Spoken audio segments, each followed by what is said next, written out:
अस्सलामुअलैकुम। प्रोग्राम तज्जिया के साथ मैं हूं उमर दराज गोंदल। पाकिस्तान क्रिकेट हर वक्त खबरों में होती है, कभी कारकर्दगी अच्छी ना होने की वजह से और कभी कोई ना कोई स्कैंडल सामने आता है। अब पाकिस्तान का एक अपनी प्रोडक्ट या अपना इवेंट पाकिस्तान सुपर लीग, उसमें कुछ चीजें सामने आई हैं। उसमें खासकर बॉल टेम्परिंग को लेकर फखर जमान जो खुद एक लंबा अरसा क्रिकेट में खेल चुके हैं, इंटरनेशनल लेवल पाकिस्तान को रिप्रेजेंट कर चुके हैं, आज उनके हवाले से चीजें सामने आई कि पाकिस्तान क्रिकेट बोर्ड ने उनके ऊपर 2 मैचेस की पाबंदी लगाई है। उसके अलावा लाहौर कलंदर्स के कुछ दीगर खिलाड़ी, जिसमें शाहीन शाह और सिकंदर रजा पर डिसिप्लिन की खिलाफ वर्जी है, क्योंकि लाहौर पुलिस ने बताया कि उन्होंने जो सिक्योरिटी का प्रोटोकॉल है उसको ब्रीच किया। उससे भी ज्यादा चंद रोज पहले हमने ये देखा कि नसीम शाह के हवाले से एक ट्वीट होता है। उस ट्वीट के हवाले से पहले वो कहते हैं उनका अकाउंट हैक हो गया, फिर अनकंडीशनल अपॉलॉजी की तरफ जाते हैं, उनकी सजा। इसके ऊपर हम प्रोग्राम के पहले हिस्से में बात करेंगे। फिर ईरान और अमेरिका का जो तनाजा है उसके अंदर अब अमेरिका के सदर ये कहते हैं कि जनाब आए खुद से खुलवाएं आबनाए हुर्मज या फिर हमसे तेल खरीदें। और उससे भी कहीं ज्यादा अमेरिका जब ये कहे कि इस वॉर की जो कॉस्ट है वो खलीजी ममालिक अदा करें, और खलीजी ममालिक में से यूएई कहे कि नहीं हमारा नुकसान हुआ है, ईरान हमें अदा करे। और फिर प्रोग्राम के तीसरे हिस्से में आज इस्लामाबाद हाई कोर्ट के अंदर इमरान खान और पीटीआई से मुंसलिक जो केसेस हैं उनकी समाअत हुई और 6 अप्रैल तक मामला चला गया है। अब इसके बीच में क्या कुछ हो सकता है, फिर लॉकडाउन की जो बातें हैं उसके ऊपर हमने बात करनी है। प्रोग्राम के पहले हिस्से में आज हमने दावत दी है, स्पोर्ट्स के ऊपर एक अथॉरिटी माने जाते हैं, स्पोर्ट्स एनालिस्ट नुमान नियाज साहब हमारे साथ मौजूद है। नुमान साहब, आपके वक्त का बहुत शुक्रिया। मुझे ये बताइए कि ये जो अचानक से नसीम शाह, शाहीन शाह अफरीदी, ये पाकिस्तान में बिजनेस एज यूजुअल है या हम अपने खिलाड़ियों के डिसिप्लिन के हवाले से ऐसे ही चलते हैं बस? देखें, इसमें first and foremost thank you so very much for inviting me on your show. यार, सबसे पहले तो एक चीज़ है कि मुझे मैं क्या कहूँ, थोड़ी सी आयरनी है और आयरॉनिक है कि ये PSL 11 रज़मताज़ के साथ शुरू होनी थी, फिर अनफॉर्चुनेटली जियोपॉलिटिकल रीजंस की वजह से इसको महदूद कर दिया गया। 2 सेंटर्स तक क्राउड के बगैर मैचेस अब तक हो रहे हैं फिल वक्त।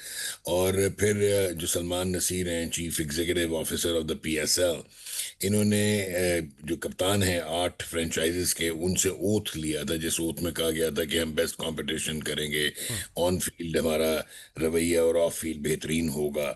और ये करने के बाद ये कभी PSL की हिस्ट्री में नहीं हुआ था कि इतने ऊपर नीचे मसाइल हो गए।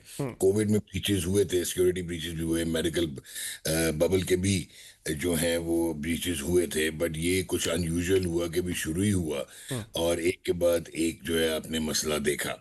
रीज़न मैं आपको बता सकता हूँ। एक तो जिस तरह अब हमारी गेम जो है, मैं ये तो नहीं कहूँगा क्रिकेट बोर्ड, बट गेम पूरी ड्रिवन हो गई हुई है, सोशल मीडिया ड्रिवन है। फिर आपके जो क्रिकेटर्स हैं, शायद हमारी सोशल मीडिया ड्रिवन है या पॉलिटिकल ड्रिवन है? मैं समझता हूँ जी, पॉलिटिकल तो बैक एंड पे है, बट सोशल मीडिया ड्रिवन भी है। ठीक। और जो दूसरी अनफॉर्चुनेट चीज हुई कि ये जो एजेंट्स वगैरह आए, गो के कईयों को तो NOC दिया गया PCB की तरफ से भी, but I don't know back and कितनी इन्वेस्टिगेशन उनकी प्रोफाइलिंग हुई।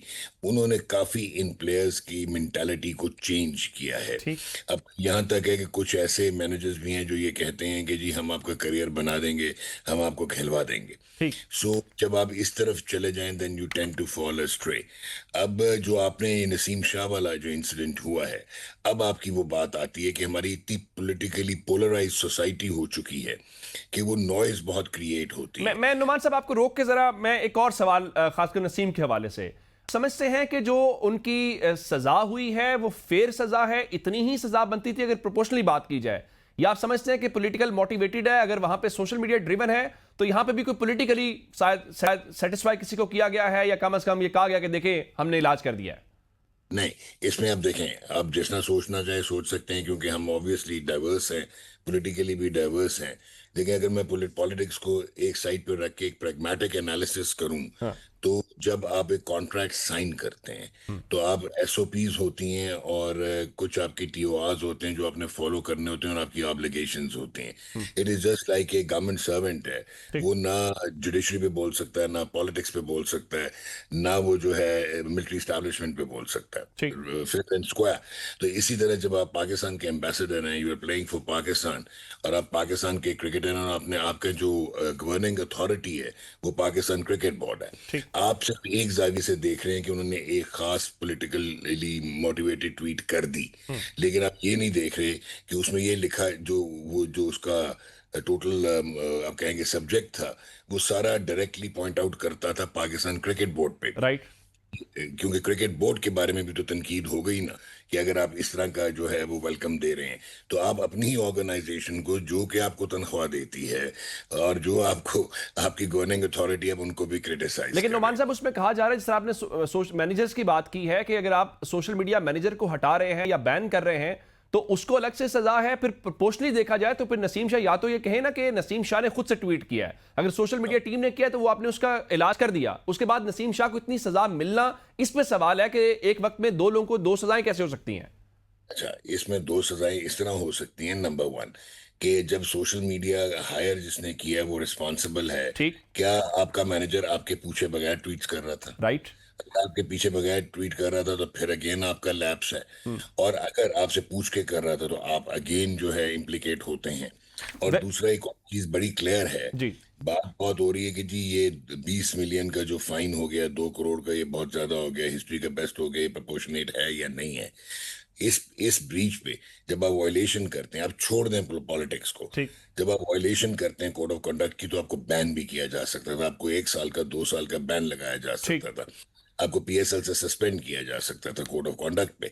तो ये जो फाइन है, उसमें उस जाविये से मैं अगर देखूं, अनफॉर्चुनेटली हुआ ये है कि जितनी भी डेवलप्ड क्रिकेट बोर्ड्स होते हैं, उन्होंने ऑफेंसेस के आगे जो है क्वांटिफाई किया होता है कि ये लेवल 1, लेवल 2, लेवल 3, लेवल 4, उसमें ये पेनल्टीज होंगी। ठीक। अगर आपकी पेनल्टीज थी नहीं और आप सबसर्विएंट हैं टू क्रिकेट बोर्ड, क्योंकि आप उनके सिग्नेटरी हैं उनके कॉन्ट्रैक्ट के ठीक। सेंट्रली, अगर उन्होंने एक डिसिप्लिनरी कमेटी बना दी और डिसिप्लिनरी कमेटी ने जो भी फाइन कर दिया, अगर वो डिमार्केटेड नहीं था, तो आप चैलेंज नहीं कर सकते। ठीक। सो आप ये जरूर कह सकते हैं, मैं भी ये कहूंगा कि प्रोपोर्शनेट फाइन प्रोपोर्शनेट नहीं लगता, बट ऑफेंस जो कमिट हुआ है। Very right. अच्छा, मैं ऑफेंस के हवाले से कंपैरिजन चाह रहा हूं। अब एक तो ये कहिए कि फखर जमान साहब एक लंबे अरसे से पाकिस्तान को रिप्रेजेंट कर चुके हैं, इंटरनेशनल क्रिकेट खेल चुके हैं, ये उनकी तरफ से बॉल टेम्परिंग फिर उन पर साबित होना, ये कहना भी शायद हम खुद से कहें तो दुरुस्त नहीं है कि बॉल टेम्परिंग और पाकिस्तान का चोली दामन का हमारे ऊपर तो पहले बहुत तनकीद वेस्टर्न मीडिया करता है, इंडिया करता है, जब हम खुद उनको मौका दे रहे हैं। अब एक जने बॉल टेम्परिंग है, 2 मैचेस की पाबंदी लगाते हैं, दूसरी जन एक ट्वीट है और उसकी बुनियाद पर 2 करोड़ लगाते हैं। इस पे क्या कहेंगे आप? ओके, अब अगेन मैंने अभी आपको वही बात की कि अगर तो आपके क्वांटिफाइड पनिशमेंट्स हों तो आप डिबेट नहीं कर सकते। ठीक। तो ये जो बॉल टेम्परिंग है, ये आइडेंटिफाइड है। ये वैसे तो खैर 1950s में भी होती रही, आर्थर मेले बर्ड लाइन लगाते थे, फिर वैसलीन लगाते थे जॉन लीवर। और एक तो ये पाकिस्तान पे रिस्ट्रिक्टेड नहीं है, क्योंकि पाकिस्तान रिवर्स स्विंग बॉला करता था, तो वो आप मेन स्ट्रीम मीडिया में आ गए। अदरवाइज चाहे जिमी एंडरसन हो, चाहे अपना आपके सचिन तेंदुलकर हों, चाहे आपके राहुल द्रविड़ हों, माइकल एथरटन हों, और अगर आपने देखा हो वो सैंडगेट स्कैंडल में तो ऑस्ट्रेलिया ने इसको सीरियसली लिया था। उन्होंने कहा था कि यार ये बड़ी लेम सी पनिशमेंट है, 1-2 मैच की सस्पेंशन। तो उन्होंने 1 साल के लिए करियर थ्रेटन कर दिए थे। स्टीव स्मिथ को कप्तानी से हटा दिया, डेविड वार्नर को बैन कर दिया, कैमरून बैंक्रॉफ्ट का करियर खत्म हो गया। तो उन्होंने इसको उतने, मैं भी वही समझता हूँ कि वर्क एथिक्स की जब बात आती है, इंटेग्रिटी की बात आती है, आपने बहुत ही रिफ्लेक्ट पुअरली किया है इसने पाकिस्तान सुपर लीग की क्रेडिबिलिटी को, तो ये एग्जैक्टली हुई है। लेकिन अनफॉर्चुनेटली क्योंकि क्वांटिफाइड है, इन पे लेवल 3 ऑफेंस लगा है, जिसमें 4 से 8 डिमेरिट पॉइंट्स होते हैं और 1 से 2 मैच की सस्पेंशन होती है। अब अगर पाकिस्तान क्रिकेट बोर्ड या पाकिस्तान सुपर लीग की मैनेजमेंट चाहती कि इसको मजीद इंटेग्रिटी पे लेके जाती, तो वो फॉलो कर सकते थे, जिस तरह क्रिकेट ऑस्ट्रेलिया ने इससे अबव एक डिसीजन लिया था। बट पेनल्टी यही बनती थी ठीक। ना। जब 5 रन डिडक्ट हुए, मैच हार गया लाहौर कलंदर, ना उन्होंने चैलेंज किया। और उसके बाद अब देखना कि ये फखर टेक्निकल कमेटी में जा सकते हैं, वो जाएंगे या नहीं जाएंगे।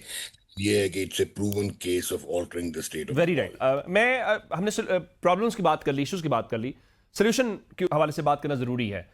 हम पाकिस्तान क्रिकेट के हवाले से बहुत सारी, हमने मोहम्मद आसिफ, सलमान बट, मोहम्मद आमिर जैसे खिलाड़ी खो दिए इन वजूहात की वजह से। कहा जाता है कि हम खिलाड़ियों को एजुकेट नहीं करते या उनको अवेयर नहीं करते। आप समझते हैं कि आज भी वही प्रॉब्लम है, वही लैक कर रहे हैं, चाहे वो नसीम शाह का हो या जो दीगर खिलाड़ियों का इस वक्त मामला बना है? अगर उनको इस हवाले से साथ साथ अवेयर किया जाए, गाइड किया जाए, एजुकेट किया जाए, तो शायद चीजें थोड़ी डिफरेंट हो जाए। देखें, आपने बहुत अच्छी बात की है, सवाल में जवाब भी दिया है। अनफॉर्चुनेटली हमारे यहाँ, मैंने आपको कहा ना, पॉलिटिकल नॉइज भी होती है और वो एक्स्ट्रा टेरिटोरियल फैक्टर्स भी इम्पैक्ट कर रहे होते हैं। जो तगड़े प्रोफेशनली रन क्रिकेट बोर्ड्स होते हैं दुनिया में, उनको ये नॉइज मुतासर नहीं करती और वो अपने रूल्स ठीक। एंड रेगुलेशन पे और कट फॉर रोड लोग चलाते हैं। हमारे यहाँ मैच फिक्सिंग में आपने, अगर आपको याद हो, जस्टिस कयूम रिपोर्ट, जी। एक पूरा हवा था और उसके बाद बीच में से एक खोदा पहाड़ निकला चूहा, क्योंकि बहुत सारों को ऐसे लगा कि आपने विंक कर दिया और छोड़ दिया, यू लेट देम ऑफ। बाद में आपने उन्हीं लोगों को वापस बोर्ड क्रिकेटिंग में में ले लिया। इंटीग्रेट कर लिया, तो डेटरेंस कहाँ गई? मेरे ख्याल में अगर आप 99 2000 में एक सवेयर स्टेप ले लेते तो शायद 2010 ना होता, फिर पीएसएल में वो चीजें ना होती जो फिक्सिंग की थी।